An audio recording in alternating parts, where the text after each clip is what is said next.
Good morning, dear friends, and welcome to the Unitarian Universalist Fellowship at Stony Brook. Whether you are here in the sanctuary or attending online, we are glad that you are here. My name is June Cerveni, and I am happy to be serving as worship associate this morning, co-leading this service with the Reverend Carol Wolff. Reverend Wolff ministered to our congregation as consulting minister from 2008 to 2010, and we welcome her back to our pulpit this morning. Deb Little is our Director of Religious Education. Information about our religious education programs for children and youth may be found on our website at UUFSB.org. I'd like to offer a special welcome to anyone who is new to our fellowship, and I hope that you find among us inspiration for living and nourishment for your spirit. We welcome all who are seeking spiritual community.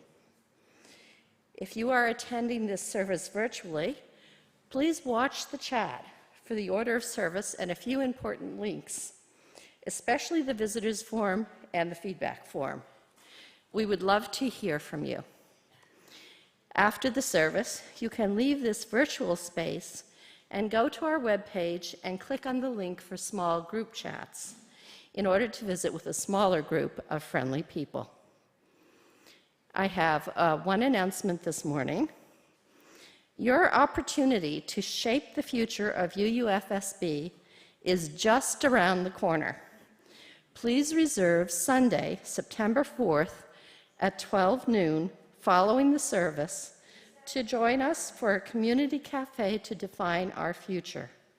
Sponsored by the Committee of Ministries of the congregation, the cafe is an attempt to answer the important questions of how we wish to move forward as a congregation. Please make every effort to attend. Lunch and childcare will be provided. Is that December 4th? December 4th. Let us enter into the sacred space and time of worship with the sounding of the morning bell.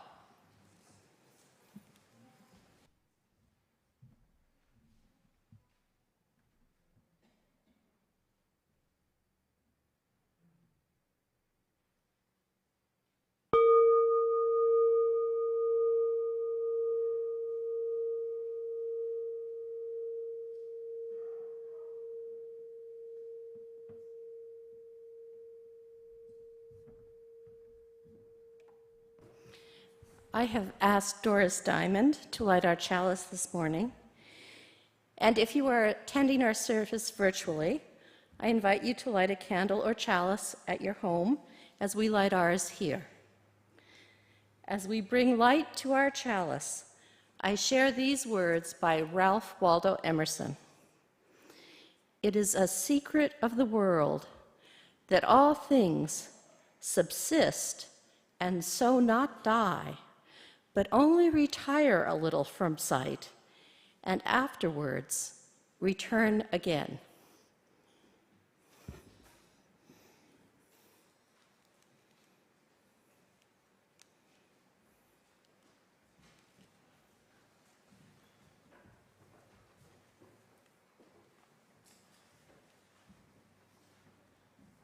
Good morning, everyone. It's lovely to be back here. And we'll talk some more about that later. But right now, my story for all ages is translated from the Yiddish by Harold Schwartz. One night when you were little and the moon was full, you climbed onto my lap. Tell me a story, you said, about before I was born, and you snuggled closer and listened. Before you were born, I said, your soul made its home in the highest heavens, in the treasury of souls. The angel Lila watched over you. One day, a heavenly voice went forth, announcing to all the angels that the time had come for you to be born. Then the angel Lila led your soul out of the treasury of souls and brought you down into the world. Once you were there, Lila told your soul to enter a seed. Then Lila brought the seed to your mother, and you started to grow inside of her. While you were growing there, Lila lit a lamp inside your mother's womb and read to you from the Book of Secrets. As you slept, Lila taught you all the secrets of the world. She taught you 70 languages, the languages of all the animals, and the languages of the winds. She even taught you the history of your soul, and she revealed all of the past and future to you. Most of all, she told you many good stories, and even though you were asleep, you listened to all these delightful tales, and you loved them. Finally, the time came for you to be born. Then the angel Lila led you out into the world. But in the moment before you were born, Lila put her finger to your lips, reminding you to keep everything that she had taught you a secret. That is how you got that indentation on your upper lip. It's your reminder of all that Lila taught you before you were born and all that you had forgotten. And you ran your finger over your lip, and sure enough, there was an indentation there. But don't worry, you have the rest of your life to learn all those wondrous secrets again. Now let us sing our children to their classes with the Reeves Children Benediction.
George, Peter, and Dee Dee.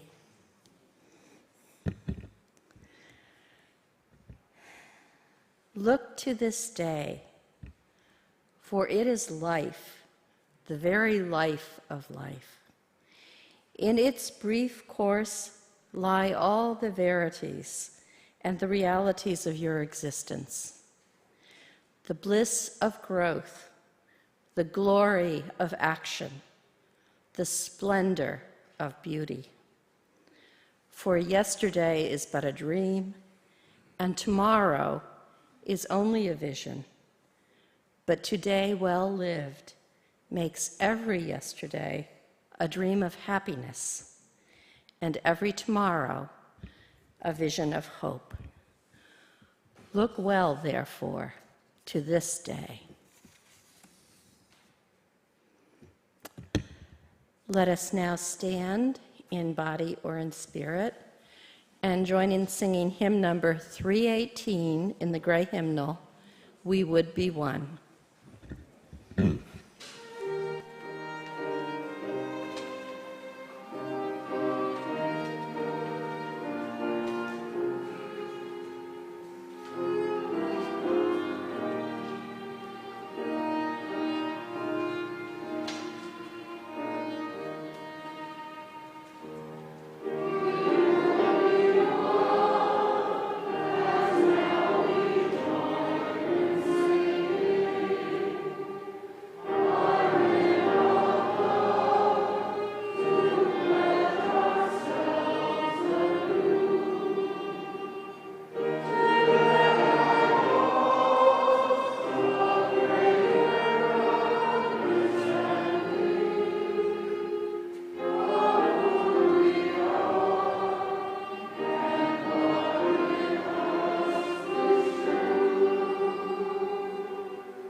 Our responsive reading this morning is The Winds of Summer by Patricia Chatti. It's found in your gray hymnal 729.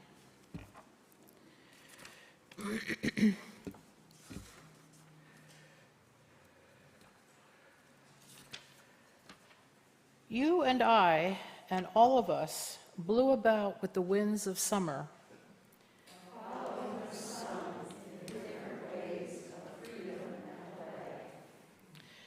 Finding rest in the cool stillness of shadows and moving to the slow, heat-struck rhythms which turned the long hours of summer light. Now is time for our reunion. We come together at this time, in this place, on the original bottle. Summer is fading backward into memory, and winter waits in snowy brilliance. We need the eagerness and delight, needing one another to share. We have joys and sorrows and hopes to share, questions, things we care about and want to help make better. Things that we would like to understand,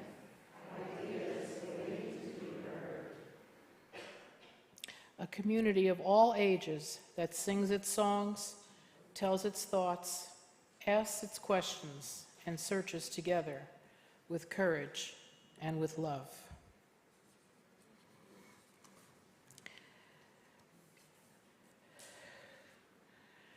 Let us now enter into a time of reflection and meditation.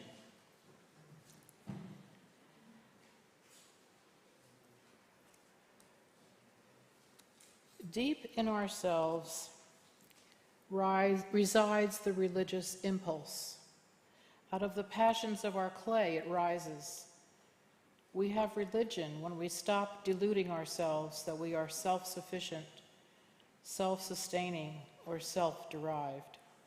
We have religion when we hold some hope beyond the present, some self-respect beyond our failures. We have religion when our hearts are capable of leaping up at beauty, when our nerves are edged by some dream in the heart. We have religion when we have an abiding gratitude for all that we have received. We have religion when we look upon people with all their failings and still find in them good. When we look beyond people to the grandeur in nature and to the purpose in our own heart. We have religion when we have done all that we can and then in confidence entrust ourselves to the life that is larger than ourselves.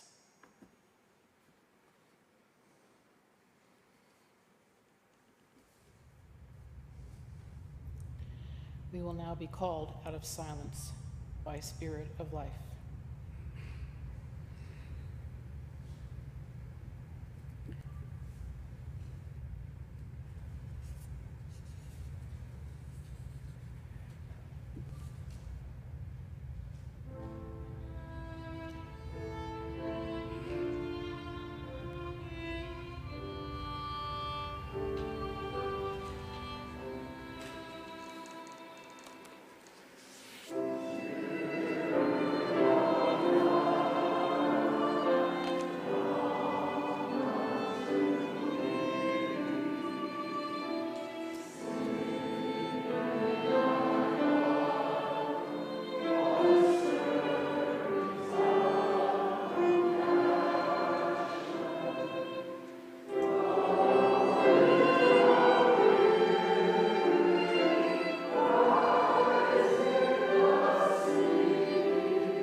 It is our spiritual practice of generosity to share our offering plate with a local organization working for justice and the repair of the world.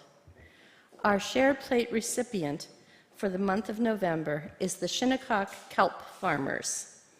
This 5013C organization is the first indigenous-owned and operated kelp farm on the East Coast. Colonial settlers in the 1600s made deals with the Shinnecock people that reserved for them the right to harvest seaweed. The Shinnecock kelp farmers are reviving this traditional practice. Raising and harvesting sugar kelp is a way to fight water pollution because the kelp absorbs nitrogen, phosphorus, and carbon dioxide that harms marine life and causes algae blooms. Once harvested, the kelp can be used as organic fertilizer. So please give with generosity to support this worthy project.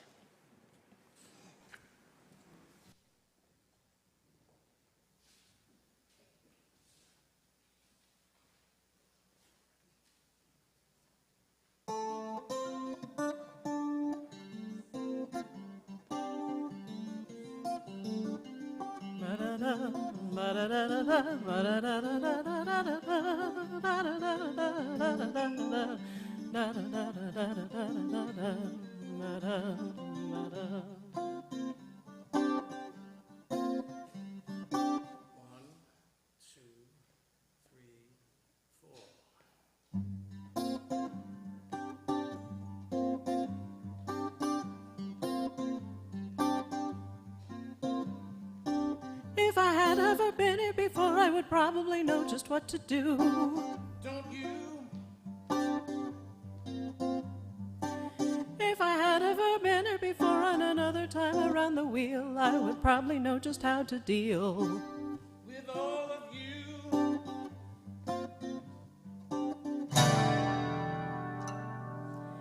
and I feel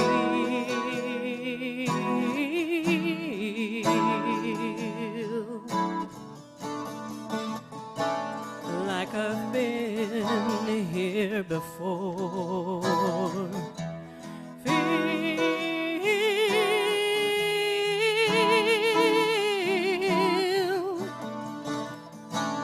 like I've been here before, and you know, it makes me wonder what's going on under the ground.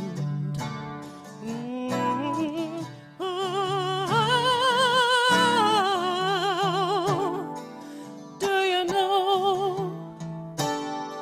Don't you wonder?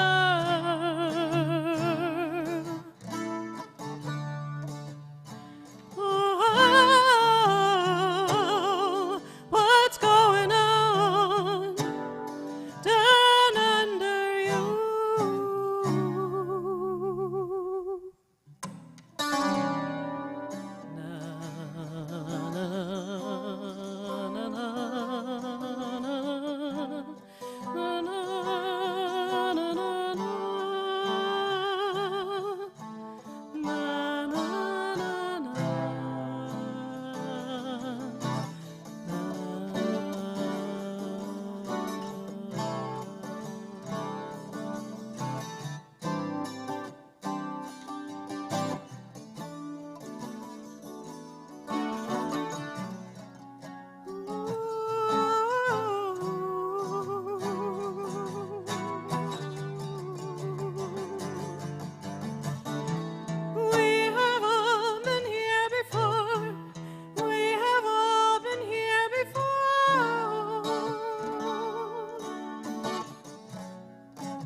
First of all, I want to thank June Cherney for being the worship associate this morning, and all of you who contributed, especially the musicians. Just wonderful. And I can tell you where the unicorns are. They're in my granddaughter's room. She's 5. Well, it's the cusp, sort of, I guess, of baseball season, right? I don't know if you're mourning or celebrating or whatever, but it's almost over. I think, or it is over. I don't know. I didn't even pay attention. So, whatever. I came up with this sermon because, of course, here I am again, And deja vu is been there, done that, you know, that kind of thing. And I thought, well, that's a good idea to do. So we'll see how it goes. And the sermon title is Deja Vu All Over Again, which is a quote, of course, from the great Yogi Berra. And it was never actually spoken exactly like that by him.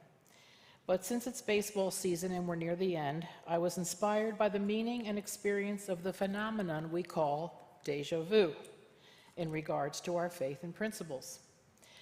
Yogi Berra, of course, was known for his malapropisms, and he became known as Yogi because his teammates thought he was very wise and yoga-like and related to his demeanor, and they started calling him Yogi. But as the author, Professor Buzzkill, says, he never actually said it. Instead, it was the Wall Street Journal that quoted Berra's deja vu quote, adding all over again as something so like Yogi would say that it became attributed to him in toto.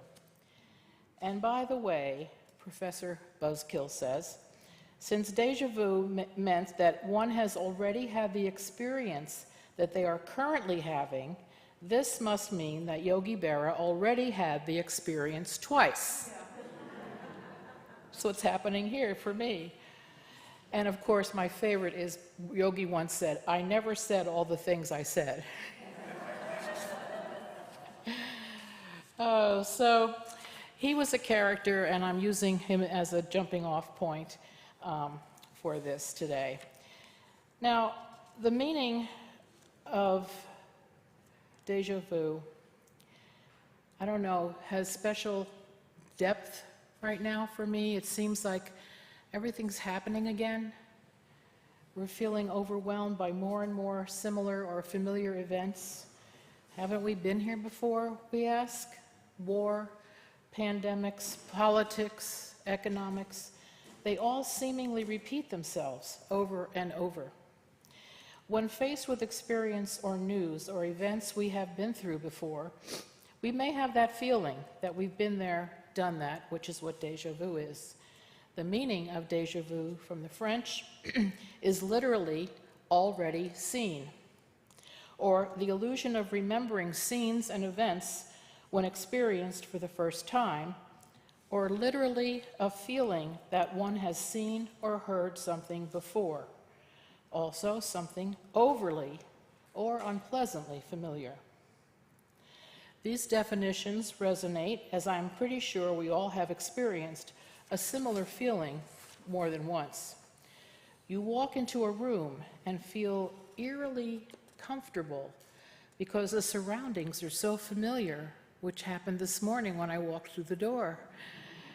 Or you meet someone at the gym or grocery store whom you swear you know somehow, but the adage, you can't step in the same river twice, applies here, I think, but maybe we need to examine it a bit more.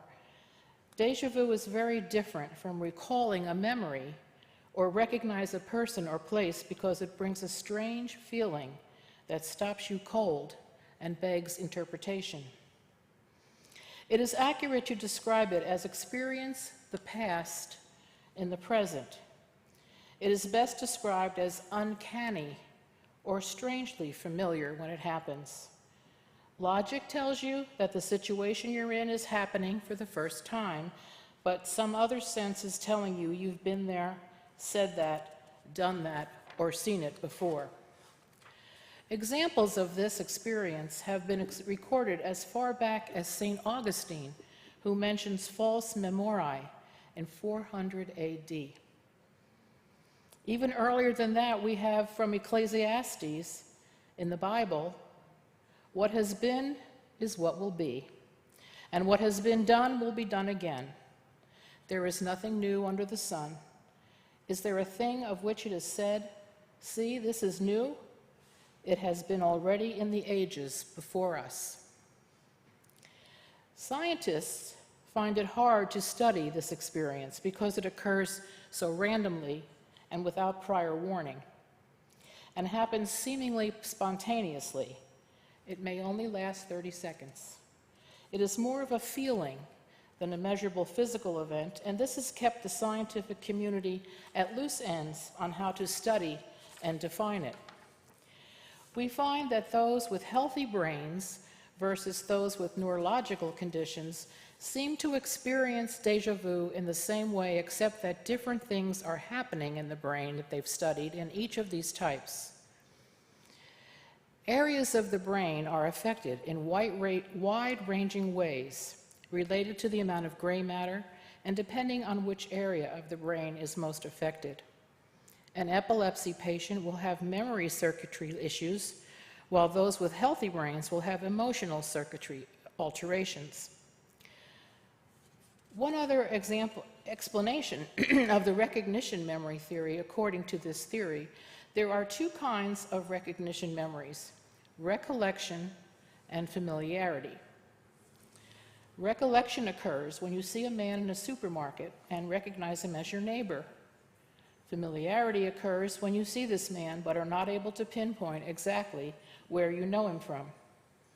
According to this theory, déjà vu is a form of familiarity. People experience déjà vu very differently. Some are terrified of the experience, while others feel a mild euphoria. Since it only occurs for about 30 seconds, not very much longer, it doesn't really have a tremendous effect on anyone's consciousness, unless, of course, if it causes anxiety. Some people associate the phenomenon with clairvoyance or a premonition. This often causes problems because they will tend to use the phenomenon as a factor in their decision-making. However, there has been no proof whatsoever that déjà vu is a precursor of things to come. It really does depend on how you interpret the experience for yourself. Many Eastern religions believe that déjà vu is simply a case of memories of your past lives that surface. So reincarnation is a major tenet in many Eastern religions, such as Hinduism and Buddhism. According to these beliefs, déjà vu is a common phenomenon brought about by memories of past lives. Those surface when familiar places, people, or objects appear in your present life experience. However you think of déjà vu, it occurs in about 80% or more of our experiences and as people. We tend to avoid psychic or past life phenomena, out-of-body explanations, preferring to rely on scientific resource to explain these to us. And there are studies that believe that the brain studies they have done have helped doctors to diagnose epilepsy. Recent studies have shown that it is directly linked to perception or memory, and is believed that the experience is the result of different streams of awareness. So it could be just a case of forgotten events that we have in fact experienced before and just forgotten. Like Yogi Berra, he made his comment when both Roger Maris and Mickey Mantle hit home runs, one inning after the other, and it was the same sort of home run, and he just said it's like déjà vu all over again.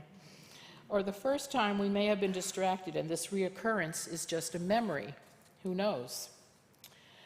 Other explanations include precognitive dreams, where something we perceived while asleep is manifested in the future, and we are able to remember it clearly once it is happening for real. Some less scientific explanations include things like reincarnation, which is a strong Buddhist belief and used to explain most memory-linked experiences like déjà vu. They say we are just remembering things from a past life. Such beliefs say that déjà vu is a miraculous and beautiful glimpse into the depths of your soul and an indicator of a previous life or precognitive experience. When it happens, it is a signal to pay attention. That's how I've always reacted to it, like, whoa, what is this? Whether your déjà vu triggers a memory from a past life or reminds you of a precognitive dream, signifies a timeline shift, or if it carries a direct message from your higher divine self, it is a sign to you to pay attention in the present moment as something significant is happening. Perhaps you're being given an opportunity to learn a key lesson, experience completion in some way, or shift into greater alignment with your highest spirit. Your subconscious is relaying messages to your conscious mind in the form of these already seen moments or memories. It's easy to dismiss them as coincidence, but when we do, we miss their spiritual significance. Next time you experience deja vu, stop and consider the synchronicity of such a moment and how rare it is, and therefore must be special. It's a feeling of familiarity that is letting you know that you are exactly where you need to be. Think of deja vu as a signpost that you are on the right spiritual path. The purpose of deja vu, some scientists think, is to serve as a marker between past lives or premonitions and our current life. The markers are reminders that can be signaling many things, such as you're currently repeating an action from a past life. There are past life experiences and soul aspects you're able to now heal and integrate. You have experience with whatever is happening at this moment, and you're not afraid. You are in the right time at the right place with the right people. Or you've just experienced a timeline shift. Regardless of the explanation, it is a fact that most of us have had this experience, I'm sure, and may still seek to find meaning. We can disregard the experience or try to accept it as something we just don't know about. And to me, being willing to say we just don't know is very central to our UU beliefs. We just don't know some things. The causes of deja vu may not all be pleasant, but some scientists see it as a sign of mental illness, although most times it is not a sign of anything serious. Fatigue and stress seem to be factors, as is an excess of dopamine in the system. Some medications are also thought to be a cause. They don't know. A feeling of confusion, as long as it is not debilitating, is the normal symptom of deja vu. I'm sure you know what I mean. I certainly have experienced this phenomenon. And we must remember that not all deja vu episodes are benign or pleasant. Some people experience fear and are terrorized by it. Deep-seated, difficult memories may not always be pleasant to confront, which is why when they come up, we may become fearful or anxious. It depends on how you interpret the issue and whether you are able to reflect back on it without a sense of foreboding. If it is a manifestation of a bad dream, this may be how your brain tries to handle it and interpret it. And if it takes you to another dimension and you can still find your way back to reality, that's okay. If not, seek help. Some inexplicable examples are several professional actors and comedians who have gotten stuck in an alternate reality and cannot find themselves back to the present moment or their real selves. The imagined becomes real, and they cannot relate to the actuality of real lived experiences. But most of us have had just a glimpse of this phenomenon when we have those moments of eerily feeling that life is happening again in almost exactly the same way it did once before. One personal example I can share, which is also shared by those of us who are fortunate enough to have them, is being with grandchildren. My strongest deja vu feeling has come just recently when I'm with my grandson, who is so much like my son, his father, that I am sometimes taken aback. It brings great joy to look at him and suddenly feel like it's 40 years ago. I have a couple of close friends who were simply there at the same place and time, and when we looked at each other, both felt we already knew the other. A very strong feeling of deja vu, even causing great distress as we tried to place the other and where we had met before. Oh, the Buddhists would say, well, in a former life. I also experience a strong sense of deja vu when I am at the shore in New Jersey or in New York City, and places that I have been many times and feel familiar with, because as JFK said, we are tied to the ocean, and when we go back to the sea, we are going back to whence we came. Many believe this is a link to our long-forgotten past from before birth. My hope is that many people will find this a safe place to experience life and to have many pleasant memories that may affect them positively in the future. We need to make sure that what happens here in this sanctuary, especially on Sunday mornings, will plant a memory that can be accessed again when we return. My friends who are Catholic often say to me, I really like being Catholic because I can go anywhere in the world and walk into a church and feel at home and know what's going to happen. That's an important lesson for us when we come to church on Sunday mornings. We should have a feeling of home and being comfortable and being welcomed. And even if every Sunday the words are different, the order of service is different, the songs are different, we still have a connection to what's happening here, and it should bring up some deja vus. Oh, we did that before, but not very often. So we have a little variety here that affects deja vu. Now, you may not have ever experienced deja vu here or elsewhere, but today it has been for me a very intense reality and inspiration for my talk. As I recalled with pleasure my time here as your consulting minister, it made me feel at home the minute I walked through the door. So, is it deja vu all over again with gratitude and hope for a future of peace and a remembering that feels safe and familiar? I have some interesting poems that I'd like to share with you in conclusion. The first is by Dante Gabriel Rossetti. I have been here before, but when or how I cannot tell. I know the grass beyond the door, the sweet, keen smell, the sighing sound, the lights around the shore. You have been mine before, how long ago I may not know, but just when at that swallow soar your neck turned so, some veil did fall. I knew it all of yore.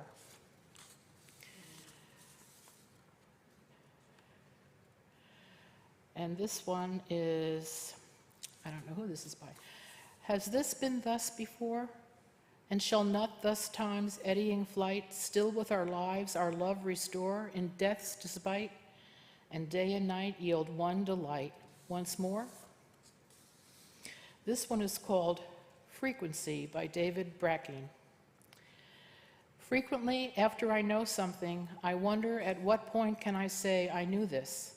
Before to say I knew this means you have to have had an understanding of it prior to the I knew this. I knew that. I knew it, even though at that time it was unknown. So let's all just put our fingers on our upper lip and draw in those wonderful secrets that Angel Alalaya taught us. Thank you.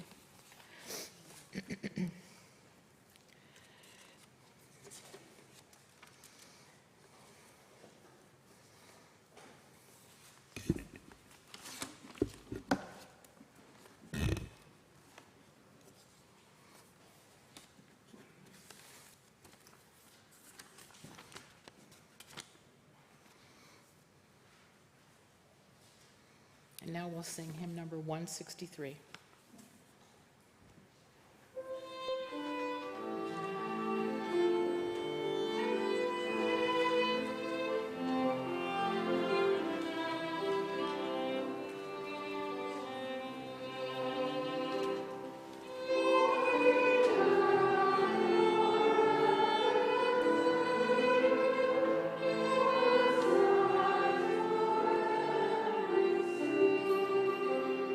Oh,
What do we call this moment?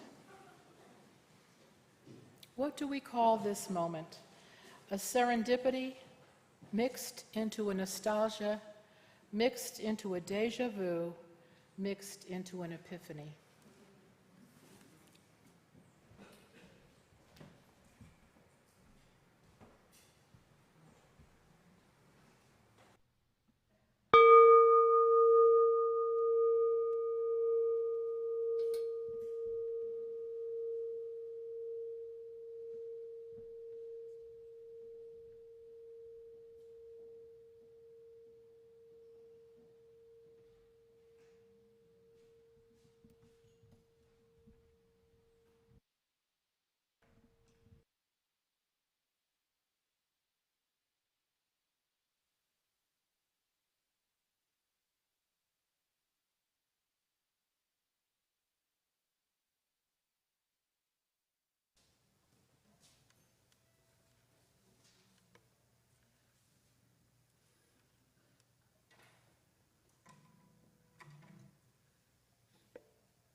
When the deer has bedded down and the bear has gone to ground and the northern goose has wandered off to warmer bay and sound, it's so easy in the cold to feel the darkness of the year, and the heart is growing lonely for the morning.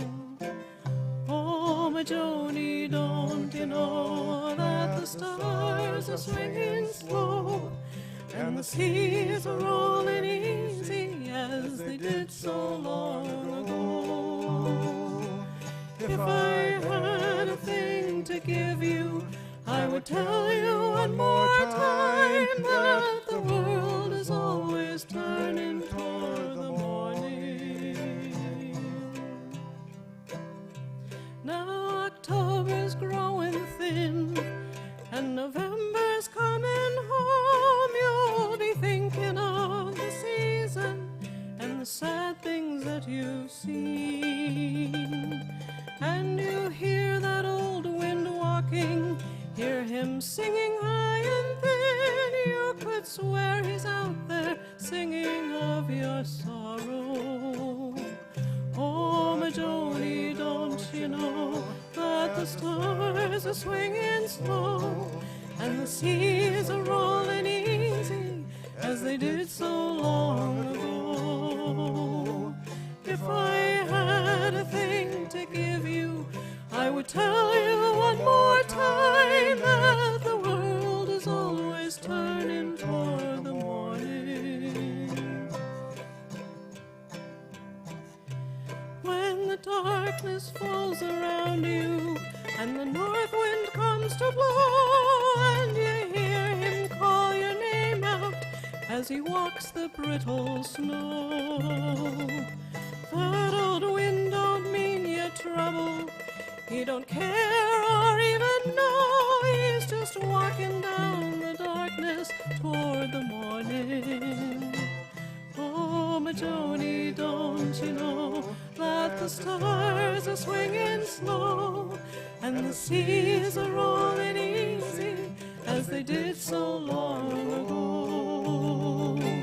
If I had a thing to give you, I would tell you one more time that the world is always turning toward the morning. It's a pity we don't know what the little flowers know. They can't face the cold November, they can't take the wind and snow. They put their glories all behind them, bow their heads and let it go. But you know they'll be there shining in the morning. Oh, my Joni, don't you know that the stars are swinging slow and the seas are rolling easy as they did so long ago. If I had a thing to give you, I would tell you one more